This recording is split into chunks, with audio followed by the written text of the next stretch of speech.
नमस्कार, मी रिद्धी म्हात्रे. आपली शहरं या बातमीपत्रामध्ये आपल्या सगळ्यांचं स्वागत. बातमीपत्राच्या सुरुवातीलाच एक महत्त्वाची बातमी आहे.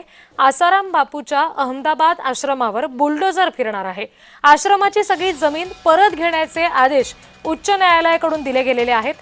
राज्य सरकारला हे आदेश देण्यात आले. बेकायदा बांधकामं सुद्धा हटवायला न्यायालयानं आता मंजुरी दिली आहे आणि आश्रमाच्या जमिनीची किंमत ही 500 कोटींपेक्षा अधिक असल्याची सुद्धा माहिती समजते आहे.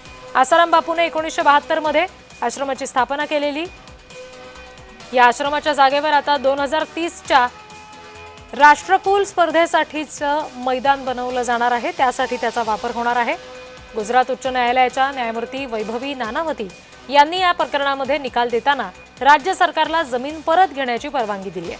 न्यायालयानं आपल्या आदेशात म्हटलंय की विकास प्रकल्पाची गरज आणि नियमांचं उल्लंघन लक्षात घेता सरकारी कारवाई योग्य आहे.